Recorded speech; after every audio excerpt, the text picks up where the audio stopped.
Hello नमस्कार मेरे प्यारे विद्यार्थी। आज फिर से एक नए जोश नए मॉडल पेपर के साथ दोस्तों आरपीएससी और राजस्थान कर्मचारी चयन बोर्ड द्वारा दोस्तों वर्ष 2025 में दोस्तों आयोजित की जाने वाली सभी भर्ती परीक्षाओं के लिए दोस्तों आज का जो ये मॉडल पेपर है दोस्तों पहला मॉडल पेपर भाई आज आपके सामने लेकर आ चुका हूं। जी हाँ मेरे प्यारे विद्यार्थियों, और आज से दोस्तों यहाँ पर आपको कंटिन्यू दोस्तों ये मॉडल पेपर यहाँ पर आपको देखने के लिए मिलने वाला, और मैं गारंटी देता हूं आप में से दोस्तों अगर जो विद्यार्थी हमारी इस मॉडल पेपर सीरीज के साथ आपकी एग्जाम तक दोस्तों अगर कंटिन्यू जुड़ा रहता है ना, तो आपकी दोस्तों अन्य विद्यार्थियों की तुलना में एक लेवल दोस्तों ऊपर की तैयारी होने वाली है। क्योंकि दोस्तों हम प्रत्येक क्वेश्चन का 360 डिग्री के एंगल से दोस्तों यहां पर फुल डिटेल दोस्तों सॉल्यूशन करने वाले, पूरा कंसेप्ट दोस्तों यहां पर आपका क्लियर होगा। जी हां मेरे प्यारे दोस्तों, तो चलिए दोस्तों शुरू करते हैं आज के इस मॉडल पेपर का पहला प्रश्न क्या होगा। और दोस्तों आपको बताना चाहूंगा आपकी जो first grade, second grade teacher और दोस्तों पटवार लाइब्रेरियन ग्रेड थर्ड, इन सब की टेस्ट सीरीज दोस्तों लॉन्च हो चुकी है। एप्लीकेशन का जो लिंक है ना वो वीडियो के डिस्क्रिप्शन में दोस्तों दिया गया है, जाकर दोस्तों डाउनलोड कर सकते हो। तो चलिए दोस्तों शुरू करते हैं आज के इस मॉडल पेपर का पहला प्रश्न क्या है। यहां पर देखिए दोस्तों क्वेश्चन का लेवल देखिए भाई, है ना, पटवार वाले विद्यार्थियों देख लीजिए क्वेश्चन का level. First grade, second grade, पटवार लाइब्रेरियन ग्रेड थर्ड की वैकेंसी के लिए ऑनलाइन टेस्ट सीरीज हमारी लॉन्च हो चुकी है। यहां पर देखिए क्या बोल रहा है, निम्नलिखित में से किस शासक की बहादुरपुर के युद्ध में, भाई बहादुरपुर का युद्ध नोट करना, में महत्वपूर्ण भूमिका थी। कौन से शासक की बहादुरपुर के युद्ध में महत्वपूर्ण भूमिका थी? मिर्जा राजा जयसिंह की, महाराजा जसवंत सिंह की, महाराणा करण सिंह की, या दोस्तों महाराणा राज सिंह की। बताइए दोस्तों कितना बेहतरीन प्रश्न है। और हमारी दोस्तों इस क्वेश्चन का आंसर क्या हो जाएगा भाई, उत्तर नंबर दोस्तों एक बिल्कुल करेक्ट हो जाएगा। अब देखिए दोस्तों इस बहादुरपुर के युद्ध में मिर्जा राजा जयसिंह की दोस्तों किस प्रकार से बहादुरी है ना, किस प्रकार से महत्वपूर्ण दोस्तों इसकी भूमिका थी, तो इसके बारे में हम कंप्लीट दोस्तों डिटेल में चर्चा करेंगे। सबसे पहले दोस्तों यहाँ पे नोट लगा लिखना एक नंबर पर, बहादुरपुर का युद्ध दोस्तों कब हुआ था, तो 24 फरवरी, यहाँ पे नोट करना भाई, 24 फरवरी दोस्तों 1658 को ये युद्ध हुआ आपका बहादुरपुर का युद्ध। ठीक है, कहां पर हुआ था, तो दोस्तों यहां पे नोट करना, ये हुआ था बनारस के पास, बनारस के पास दोस्तों ये युद्ध हुआ था, बहादुरपुर का युद्ध। क्यों हुआ था, इसके पीछे का कारण क्या है, तो दोस्तों मुगल है, यहां पे नोट करना, मुगल उत्तराधिकारी संघर्ष को लेकर, मुगल उत्तराधिकारी संघर्ष को लेकर दोस्तों ये युद्ध हुआ। ठीक है, कब की बात है, तो दोस्तों यहाँ पे नोट करना, ये बात है मुगल सम्राट शाहजहां के समय की। यहाँ पे दोस्तों मैं आपको बता देता हूँ, ये जो युद्ध हुआ था ना दोस्तों बहादुरपुर का युद्ध, ये दोस्तों हुआ था मुगल सम्राट शाहजहां के समय बात है, शाहजहां के समय की दोस्तों बात है। यहाँ पे नोट करना, बहुत ही गजब की बात बताने वाला हूँ। इसके दो पुत्र थे दोस्तों, कौन कौन से, एक का नाम था शाह सूजा नाम था, और एक का नाम था सूजा। ये जो शाह सूजा था ना, ये दोस्तों बंगाल में दोस्तों सूबेदार के पद पर नियुक्त था उस समय। कब दोस्तों, 24 फरवरी। ये युद्ध कब हुआ था, 24 फरवरी 1658 को। इस समय दोस्तों ये बंगाल में नियुक्त था, बंगाल का सूबेदार था ये।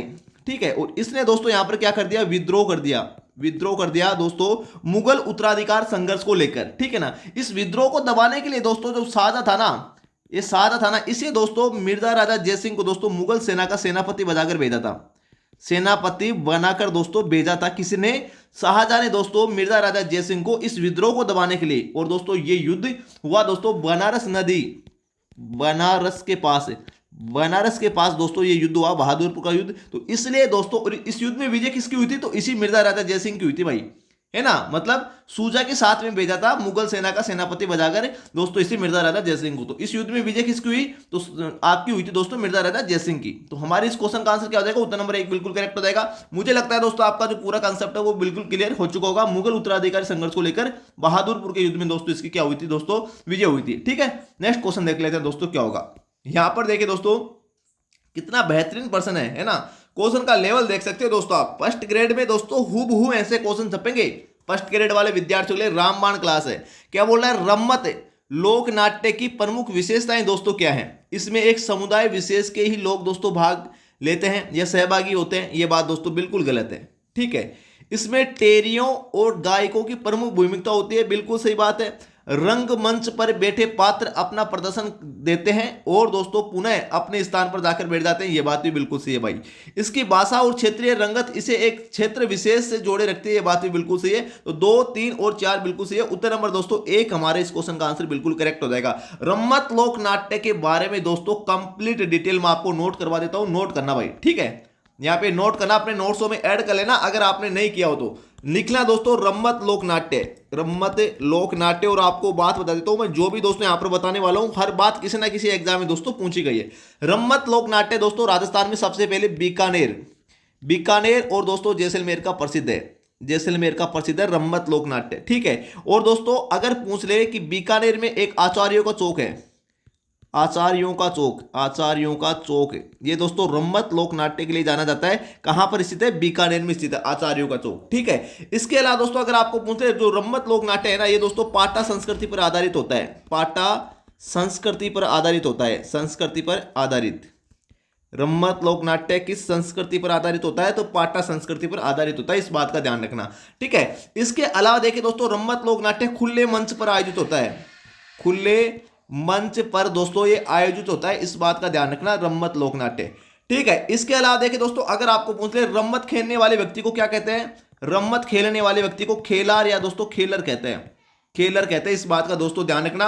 रम्मत लोक नाट्य का दोस्तों प्रारंभ किससे होता है? तो गणपति वंदना से होता है, गणपति वंदना से दोस्तों रम्मत लोक नाट्य का प्रारंभ होता है, इस बात का ध्यान रखना। और रम्मत लोक नाट्य में कौन कौन से वाद्य यंत्रों का प्रयोग किया जाता है? तो नगाड़ा प्लस ढोलक, इन वाद्य यंत्रों का प्रयोग किया जाता है। और दोस्तों इसका प्रसिद्ध जो दोस्तों कलाकार है उसका नाम है तेज कवि जैसलमेरी, तेज कवि जैसलमेरी, ये ध्यान रखना, तेज कवि जैसलमेरी। इसका संबंध रम्मत लोक नाट्य से है। और इसकी एक फेमस दोस्तों किताब का नाम है स्वतंत्र बामणी। क्या नाम है? स्वतंत्र बामणी दोस्तों, है ना। ये दोस्तों रम्मत लोक नाट्य से संबंधित दोस्तों बुक का नाम है, जिसने दोस्तों महात्मा गांधी को दी थी। किसने? तेज कवि जैसलमेरी ने। रम्मत लोक नाट्य से संबंधित बुक है। ठीक है, ये एग्जाम में क्वेश्चन पूछा गया, तो मुझे लगता है दोस्तों आपका एकदम पूरा कंसेप्ट है वो दोस्तों क्लियर हो चुका होगा। नेक्स्ट क्वेश्चन देख लेते हैं दोस्तों क्या होगा। इस प्रकार दोस्तों हमारे इस क्वेश्चन का आंसर क्या हो जाएगा भाई? उत्तर नंबर दोस्तों एक बिल्कुल करेक्ट हो जाएगा। ठीक है, नेक्स्ट क्वेश्चन देखिए दोस्तों यहां पर क्या होने वाला आपका। यहां पर देखिए दोस्तों आपका जो नेक्स्ट क्वेश्चन है क्या बोल रहा है? निम्नलिखित में से कौन सा तत्ववाद्य यंत्र नहीं है? तत्ववाद्य यंत्र नहीं है, ठीक है, जो तार से नहीं बजाया जाता है। बफंग बिल्कुल सही है, तत्ववाद्य यंत्र दोस्तों है। बांकिया ये भी है, कामायाचा ये भी है। ठीक है, सॉरी बांकिया नहीं है, बांकिया तत्ववाद्य यंत्र नहीं है भाई। बांकिया सुशीर वाद्य यंत्र है, सुशीर वाद्य यंत्र फूंक देकर बजाया जाता है बांकिया। बल्कि जंत्र वाद्य यंत्र भी तत्ववाद्य यंत्र है। ठीक है, तो तीनों दोस्तों क्या है? तत्ववाद्य यंत्र, बल्कि बांकिया है वो आपका दोस्तों तत्ववाद्य यंत्र नहीं है। ठीक है, अब मैं बात कर लेता हूं दोस्तों बफंग, जंत्र और कामायाचा के बारे में। मैं बात कर लेता हूं बफंग, जंतर और दोस्तों कामायाचा के बारे में दोस्तों। ठीक है, यहां पर दोस्तों सबसे पहले नोट लगा लिखना बफंग वाद्य यंत्र के बारे में। ये दोस्तों वीणा के जैसे होता है, वीणा जो वाद्य यंत्र होता है ना उसके समान दोस्तों होता है बफंग। ठीक है, बफंग वाद्य यंत्र का प्रयोग दोस्तों यहां पे नोट करना, बफंग होता है ना, बफंग उसका प्रयोग दोस्तों बोफा जाति के द्वारा किया जाता है, इस बात का ध्यान रखना। ठीक है, इसके अलावा देखिए दोस्तों मैं बात करूं जंत्र वाद्य यंत्र का प्रयोग, जंत्र वाद्य यंत्र का प्रयोग होता है वो दोस्तों यहाँ पे नोट लगा लिखना, जो देव नारायण जी की फड़ होती है, लोक देवता देव नारायण जी की फड़ का वाचन दोस्तों किस वाद्य यंत्र के साथ किया जाता है? तो जंत्र वाद्य यंत्र के साथ किया जाता है, इस बात का ध्यान रखना। ठीक है, इसके अलावा देखिए दोस्तों अगर मैं बात करूं कामायाचा वाद्य यंत्र की, तो कामायाचा जो वाद्य यंत्र होता है ना, ये दोस्तों एक प्रकार का सुशील प्रकार का वाद्य यंत्र होता है। और दोस्तों इसमें 27 तार होते हैं।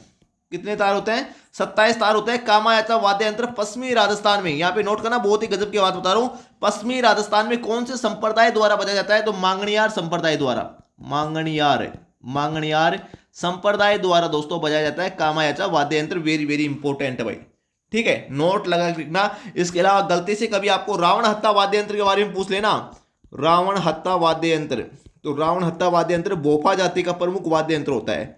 बोफा जाति का प्रमुख क्या होता है? वाद्य यंत्र होता है। इस वाद्य यंत्र का प्रयोग लोक देवता पाबूजी की फड़ का वाचन किया जाता है, इसके साथ है ना, फड़ का वाचन करने के लिए दोस्तों इस वाद्य यंत्र का प्रयोग करते हैं। और ये आधे कटे नारियल के खोल से बना होता है, आधे कटे नारियल के खोल से बना हुआ वाद्य यंत्र होता है, इस बात का ध्यान रखना। ठीक है, और इसमें कितने तार होते हैं? इसमें टोटल होते हैं 9 तार, रावण हत्ता में 9 तार। और कामायाचा में कितने तार होते हैं? कामायाचा में अगर आपको पूछ ले तो कामायाचा में दोस्तों ध्यान रखना, जो कामायाचा वाद्य यंत्र होता है और इसमें आपके 27 तार होते हैं कामायाचा में। ठीक है, अभी मैंने आपको बताया था, तो कंफ्यूज नहीं होना, रावण हत्ता में 9, कामायाचा में 27, दोनों दोस्तों तत्ववाद्य यंत्र होते हैं। ठीक है, नेक्स्ट क्वेश्चन देखिए दोस्तों क्या होगा।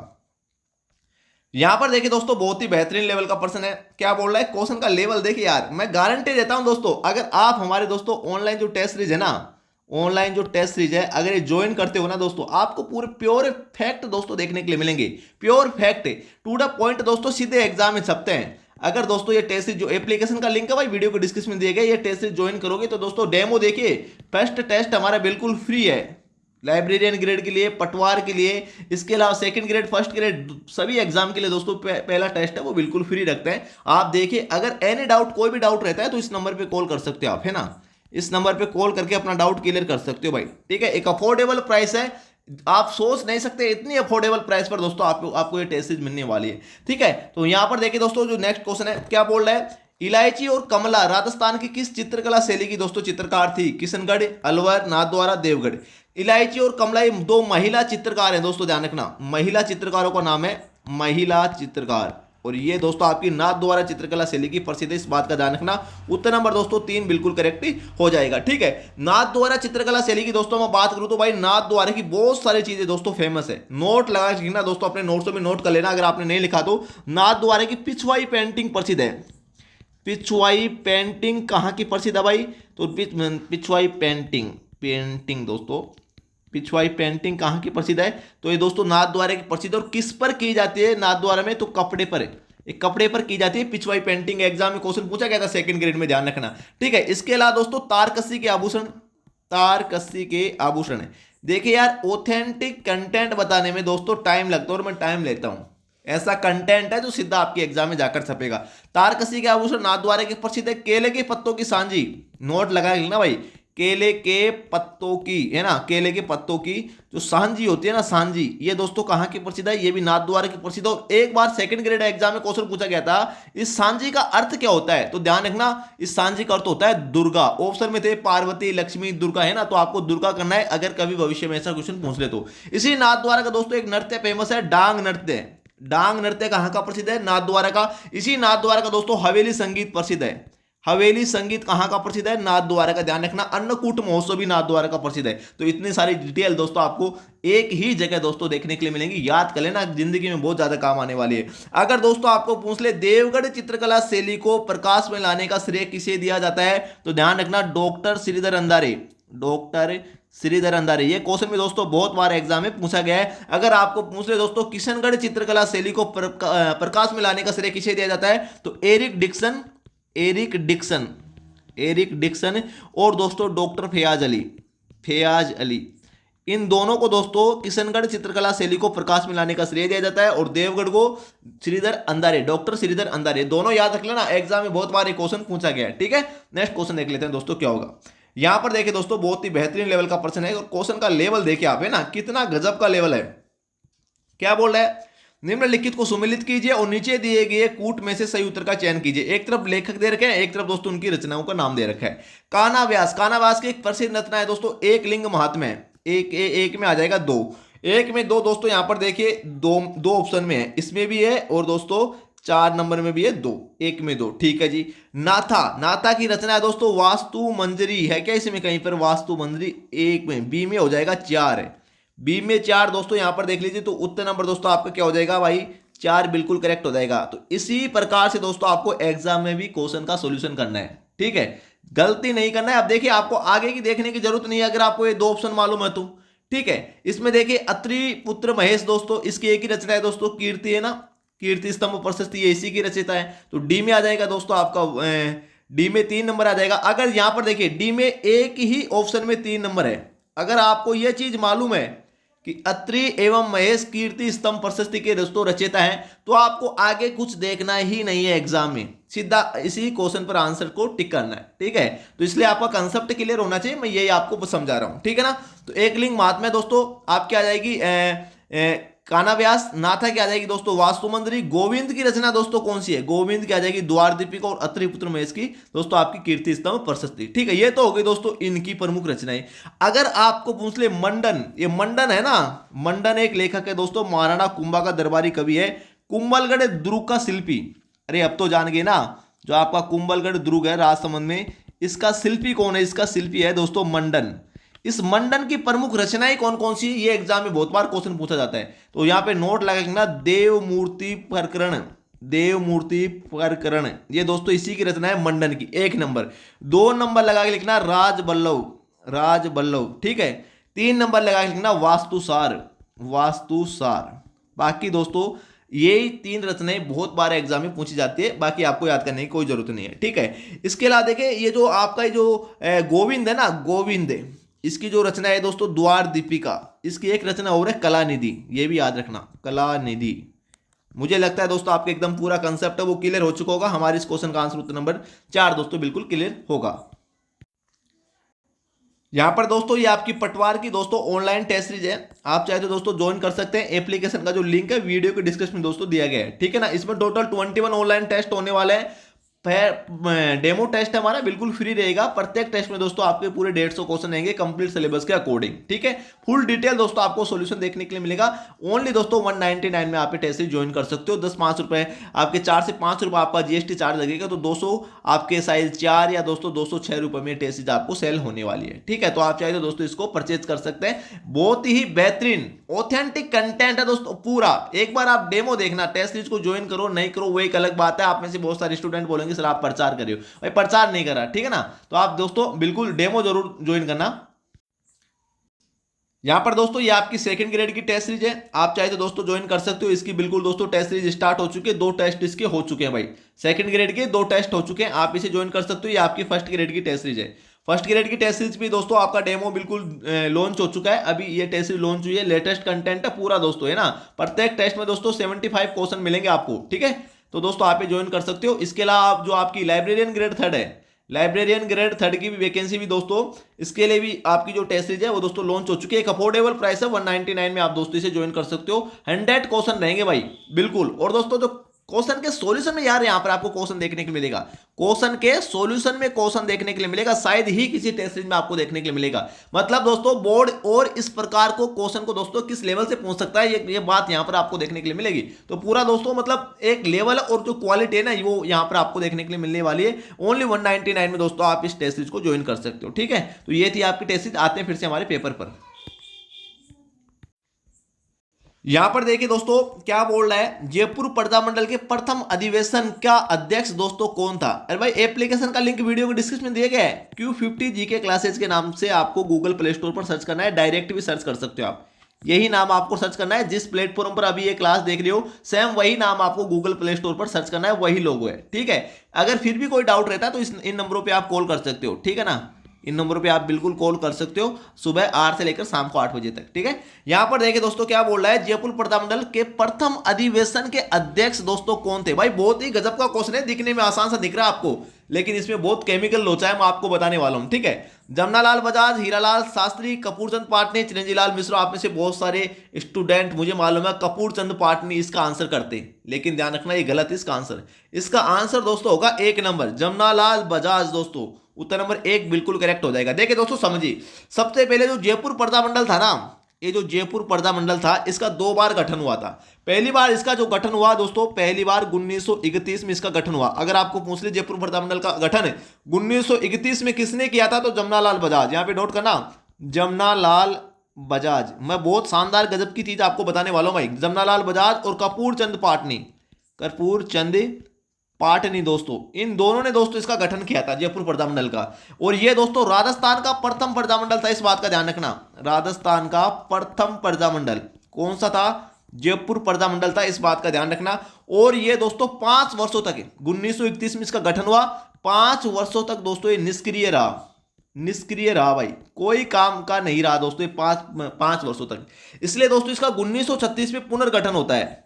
1936 में क्या होता है, इसका पुनर्गठन होता है, पुनर्गठन, ठीक है, 1936 में। अब पुनर्गठन दोस्तों कौन करते हैं, तो ध्यान रखना जमनालाल बजाज के द्वारा दोस्तों इसका पुनर्गठन किया जाता है। अगर आपको क्वेश्चन ये पूछ ले कि 1936 में पुनर्गठित जयपुर पर्दा मंडल के अध्यक्ष कौन थे, तो गलती से जमनालाल बजाज मत कर देना, इसके अध्यक्ष थे चिरंजी लाल मिश्र। चिरंजी लाल मिश्र दोस्तों 1936 में पुनर्गठित जयपुर पर्दा मंडल के अध्यक्ष कौन थे, चिरंजी लाल मिश्र। और अगर आपको पूछ ले 1938 में जयपुर पर्दा मंडल का प्रथम अधिवेशन हुआ, इसका अध्यक्ष कौन था, तो आपको जमनालाल बजाज करना है, जो अभी आपका क्वेश्चन है, ठीक है। तो जयपुर पर्दा मंडल का प्रथम अधिवेशन कब हुआ, 1938 में। अध्यक्ष कौन थे, जमनालाल बजाज, ठीक है। और पुनर्गठन जो आपका जयपुर पर्दा मंडल था उसके अध्यक्ष कौन थे, चिरंजी लाल मिश्र। कंफ्यूज नहीं होना है, जैसा क्वेश्चन पूछे वैसा दोस्तों आपको आंसर करना है, ठीक है ना। नेक्स्ट क्वेश्चन देख लेते हैं दोस्तों क्या होगा। यहां पर देखिए दोस्तों बहुत ही गजब का प्रश्न है। क्या बोल रहा है भाई, दयाबाई और सहजोबाई दोस्तों राजस्थान के किस संत की शिष्याएं थी? संत हरिदास, संत लालदास, संत जसनाथ या दोस्तों संत चरणदास? हमारे इस क्वेश्चन का आंसर उत्तर नंबर 4 बिल्कुल दोस्तों करेक्ट हो जाएगा, संत चरणदास। ठीक है, संत चरणदास से संबंधित बहुत सारे एग्जाम में क्वेश्चन पूछे गए। एक बार एग्जाम में क्वेश्चन ये भी पूछा गया था कि दयाबाई और सहजोबाई की जो रचनाएं हैं वो किस भाषा में है दोस्तों। अगर आपको कंसेप्ट ये मालूम है कि संत चरणदास का संबंध राजस्थान के किस जिले से, तो आप ये क्वेश्चन सही कर देते, बिल्कुल सही कर देते। क्योंकि दोस्तों संत चरणदास का जन्म हुआ था दोस्तों, यहाँ पे नोट करना, इसका जन्म कहां हुआ था? डेहरा में, और डेहरा पड़ता है दोस्तों अलवर में। ठीक है, और अलवर में कौन सी बोली बोली जाती है? मेवाती, मेवाती। तो एक बार क्वेश्चन ये आया था कि दयाबाई और सहजोबाई की प्रमुख रचनाएं किस भाषा में है, तो मेवाती भाषा में है। कंसेप्ट जुड़ रहा है ना? अरे ये किसकी शिष्याएं हैं? संत चरणदास की शिष्याएं हैं। और चरणदास का जन्म कहां हुआ? डेहरा अलवर में हुआ, और अलवर में कौन सी बोली बोली जाती है? मेवाती। ठीक है, तो ये एग्जाम में क्वेश्चन आया, तो एक दूसरे से रिलेटेड है दोस्तों, कंसेप्ट आपका क्लियर होना चाहिए। ऐसा नहीं कि क्वेश्चन देख लिया आंसर टिक लगा दिया काम खत्म। इसलिए दोस्तों मैं आपका कंसेप्ट बिल्कुल क्लियर करता हूं। ठीक है, यहां पर देखिए दोस्तों, अब मैं बात करूं आगे, संत चरणदास की जो मुख्य पीठ है ना, चरणदासी संप्रदाय की मुख्य पीठ, वो कहां पर है? तो अलवर में नहीं है, इसकी मुख्य पीठ है दिल्ली में, दिल्ली में। ठीक है, वेरी इंपॉर्टेंट फैक्ट बता रहा हूं आपको। ठीक है, चरणदास की दोस्तों प्रमुख रचनाएं बहुत बार एग्जाम में पूछी जाती है। संत चरणदास की प्रमुख रचनाएं तो ध्यान रखना, एक तो इसकी रचना है बर्मा चरित्र, बर्मा चरित्र दोस्तों। ठीक है, इसकी दूसरी रचना है दोस्तों भक्ति सागर, भक्ति सागर, बहुत इंपॉर्टेंट रचनाएं बता रहा हूं, एग्जाम में बहुत बार बार पूछ जाती है। तीसरी रचना है भक्ति फदारत, भक्ति फदारत। चौथी रचना है दोस्तों नासकेत लीला, नासकेत लीला। ऐसा कंटेंट दोस्तों शायद ये आपको पूरे यूट्यूब पर कहीं देखने के लिए मिलेगा। पांचवी रचना इसकी धर्म जहाज, धर्म जहाज। ठीक है, ये रचनाएं दोस्तों ये ध्यान रखना, वेरी वेरी इंपॉर्टेंट है। इसके अलावा दोस्तों इसी संत चरणदास ने दोस्तों नादिर शाह के आक्रमण की, है ना, नादिर शाह के आक्रमण की दोस्तों, है ना, जो भविष्यवाणी की थी, इसकी ध्यान रखना, दिल्ली पर जो नादिर शाह के आक्रमण की भविष्यवाणी किसने की थी? तो संत चरणदास ने की थी। और संत चरणदास के गुरु का नाम क्या था? गुरु का नाम दोस्तों क्या था? तो मुनि सुखदेव, मुनि सुखदेव दोस्तों इसके गुरु का नाम था। इस बात का दोस्तों ध्यान रखना। ठीक है, वेरी वेरी इंपॉर्टेंट। संत चरणदास आपका कंप्लीट। संत चरणदास का बचपन का नाम क्या था? तो रणजीत था, इस बात का ध्यान रखना। ठीक है, रणजीत। ठीक है, आगे देखिए दोस्तों, मैं बात कर लेता हूं संत लालदास की, थोड़ी सी इसकी भी मैं बात कर लेता हूं, क्लास बहुत ज्यादा लंबी हो जाएगी लेकिन कोई बात नहीं। यहां पर देखिए संत लालदास की मैं बात करूं तो इनका संबंध दोस्तों अलवर से ही है। इनका संबंध भी कहां से है? अलवर से। इनका जन्म कहां था? अलवर में दोली दूब एक ग्राम है, दोली दूब, यहां पर दोस्तों इसका जन्म हुआ। और इसकी जो मुख्य पीठ है ना वो नंगला भरतपुर में, नंगला भरतपुर में। और इस जो संत है संत लालदास, ये सांप्रदायिक सद्भावना के लिए जाने जाते हैं। क्यों जाने जाते हैं? क्योंकि जन्म से दोस्तों, जन्म से मुसलमान संत थे, मुसलमान। ये एग्जाम में क्वेश्चन पूछा गया है, लाइब्रेरियन ग्रेड 3 वाले सुन लो, ये एग्जाम में क्वेश्चन पूछा था राजस्थान कर्मचारी चयन बोर्ड ने कि निम्नलिखित में से कौन सा संत जन्म से मुसलमान थे? तो संत लालदास। इस बात का दोस्तों ध्यान रखना। ठीक है, इसलिए से दोस्तों मुस्लिम भी पूछते हैं और हिंदू भी पूछते हैं, सांप्रदायिक सद्भावना के लिए जाने जाते हैं। ठीक है, इसके अलावा देखिए दोस्तों मैं बात करूं संत लालदास की, तो इसके जो अनुयायी होते हैं ना वो दोस्तों मेव जाति के लोग होते हैं, मेव जाति के लोग दोस्तों इसके अनुयायी होते हैं। ठीक है, इतनी बात आपको मालूम होनी चाहिए। आगे देखिए दोस्तों मैं बात करता हूं संत हरिदास की। संत हरिदास का संबंध है दोस्तों राम सनेई संप्रदाय से, राम सनेई संप्रदाय से दोस्तों इसका संबंध है संत हरिदास का।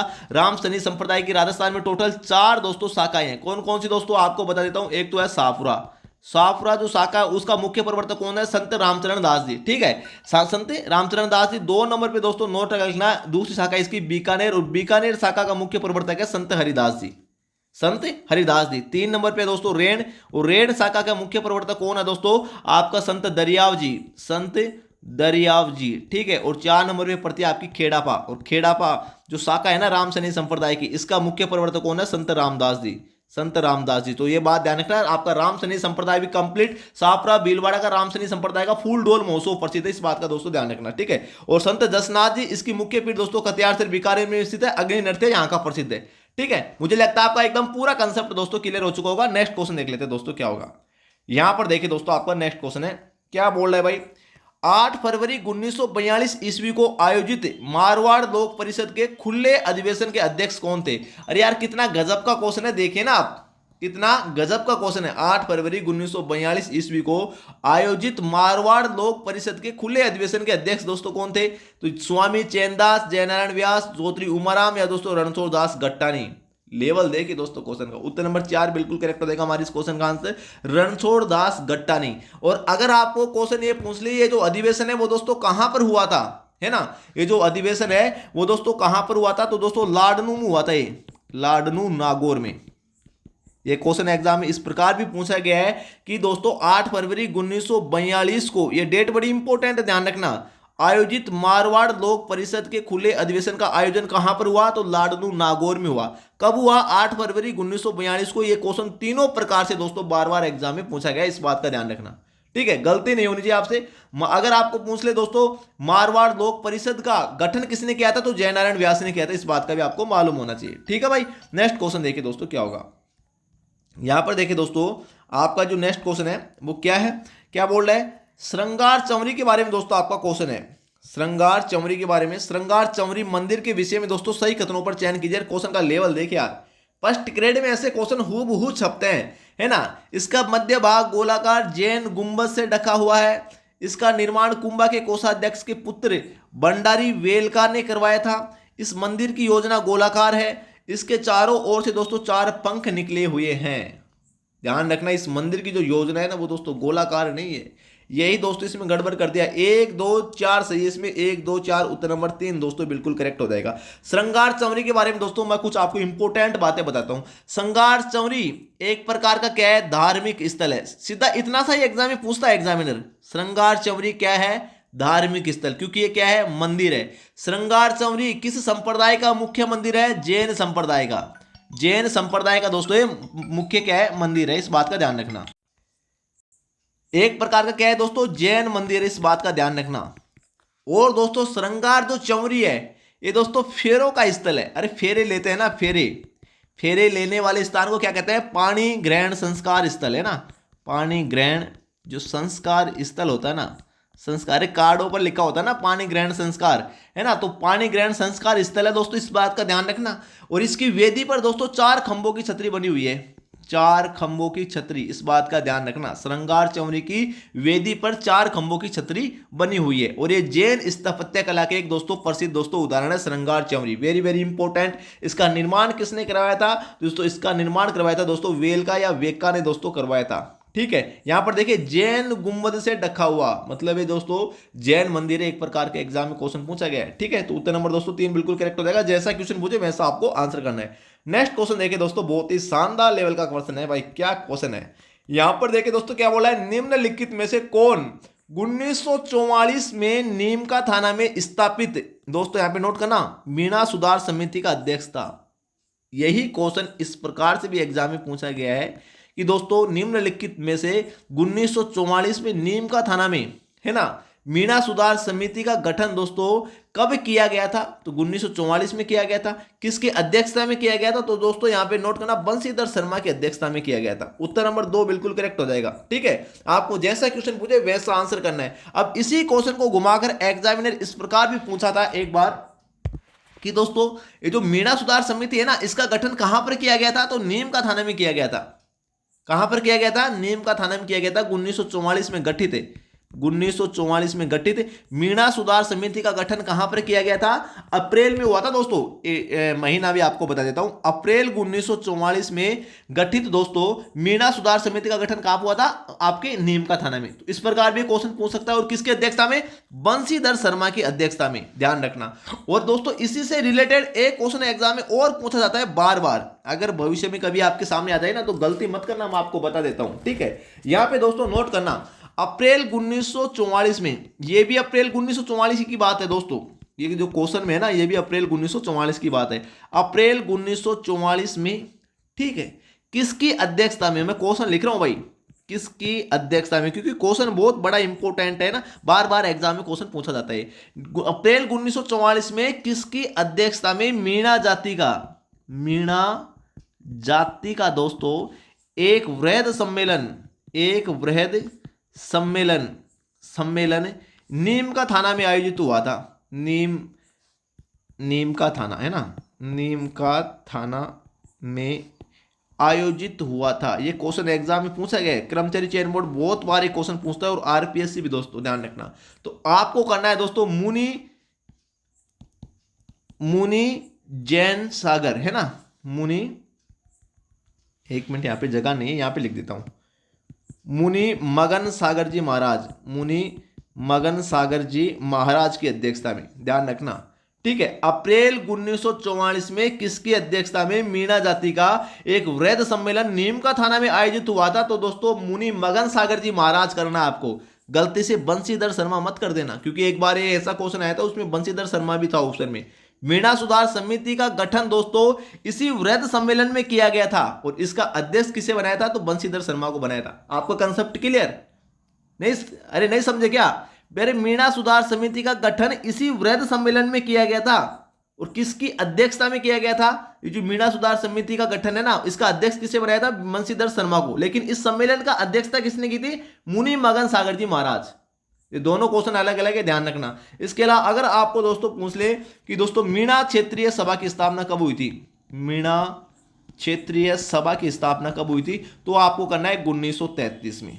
और एक बार क्वेश्चन ये भी पूछा जाता है बार बार कि जाट क्षेत्रीय महासभा की स्थापना कब हुई थी, महासभा की स्थापना कब हुई थी, तो आपको 1931 करना है, क्योंकि स्टूडेंट इन दोनों में बार बार कंफ्यूजन हो जाता है, ठीक है। 1931, 1933, जाट क्षेत्रीय महासभा आपको करना है 1931, मीणा क्षेत्रीय महासभा करना है 1933। जैसा क्वेश्चन मुझे वैसा आपको आंसर करना है, ठीक है। फिर से बता रहा हूं, अगर आप दोस्तों फर्स्ट ग्रेड, सेकंड ग्रेड, पटवार, लाइब्रेरियन